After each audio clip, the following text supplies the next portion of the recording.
নমস্কার বন্ধুরা, সবাই কেমন আছেন? আশা করি সবাই ভালোই আছেন। মুক্তিজ কিচেনে সবাইকে স্বাগত জানিয়ে আজকের ভিডিওটা শুরু করলাম। আজ সম্পূর্ণ একটা নতুন রেসিপি নিয়ে আসলাম। এমন একটা রেসিপি, এটা একটা খেলে মন ভরবে না, বারবার খেতে ইচ্ছা করবে। তাই দেখতে থাকুন পুরো ভিডিওটা প্লিজ।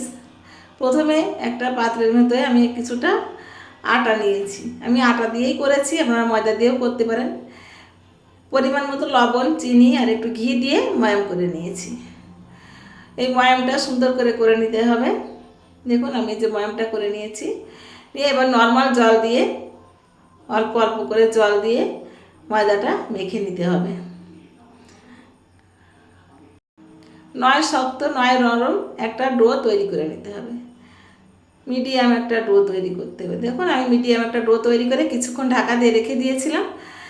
10-15 মিনিট পর ঢাকাটা খুলে দেখুন আমার ডোটা কত সফট হয়ে গেছে। এবার রোল তৈরি করে পিস পিস করে কেটে নিচ্ছি। কেটে ছোটো ছোটো রুটি আকারে বেলে নিলাম। এই রুটি আকারে বেলে রুটির উপরে কিছুটা গুঁড়ো দুধ আর একটু চিনি ছড়িয়ে এটা আবার রোল তৈরি করব। যখন ঝটপট কিছু খেতে মন চাইবে, সন্ধেবেলায় হালকা খিদে, তখন খুব সহজে এটা করে নিতে পারেন বন্ধুরা। বেশি সময় লাগে না, বেশি উপকরণও লাগে না। এইভাবে করে খেয়ে দেখবেন, একটা খেলে মন ভরবে না, বারবার খেতে চাইবেন। বাচ্চারা তো খুবই পছন্দ করবে এটা।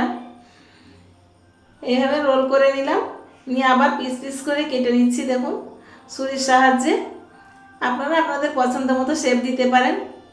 কেটে নিয়ে এটা একটু চাপ দিয়ে, আঙুলের সাহায্যে একটু চাপ দিতে হবে হালকা করে, বেশি চাপা যাবে না। হালকা করে একটা চাপ দিয়ে এই যে দেখুন গোল গোল করে আমি তৈরি করে নিয়েছি। এবার নিশ্চয়ই বুঝতে পারছেন বন্ধুরা। আজকের এই ভিডিওটা কে কোথা থেকে দেখছেন কমেন্টে জানাবেন প্লিজ। একটা লাইক করতে ভুলবেন না কিন্তু। আপনাদের একটা লাইক, একটা কমেন্ট, একটা শেয়ার আমাকে অনেক দূর এগিয়ে যেতে সাহায্য করবে। তাই সবাই একটু লাইক কমেন্ট শেয়ার করবেন। দেখুন এক এক করে আমার সবগুলোই করা হয়ে গেছে।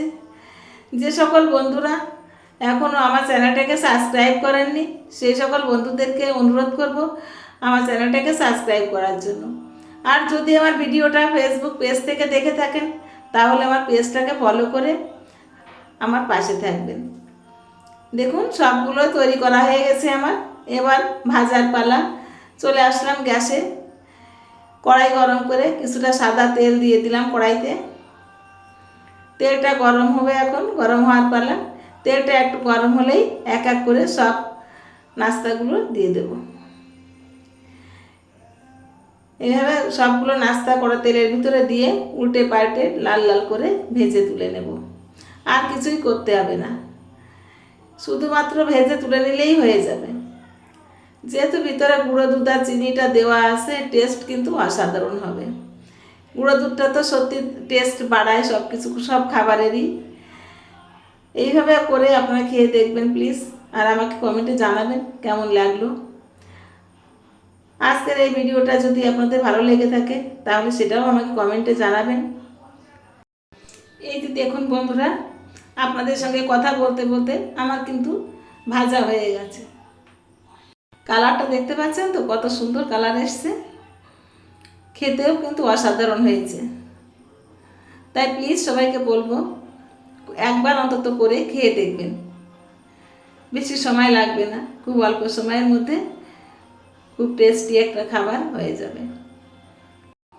আর একটা কথা, যে সকল বন্ধুরা আমার চ্যানেলটাকে সাবস্ক্রাইব করেছেন সেই সকল বন্ধুদেরকে জানাই অসংখ্য ধন্যবাদ। আপনারা পাশে না থাকলে আমি এত দূর আসতে পারতাম না। যাই হোক, আমার ভিডিওটা প্রায় শেষের দিকে। এখন দেখুন এই যে ভাজা আমার সবগুলোই হয়ে গেছে।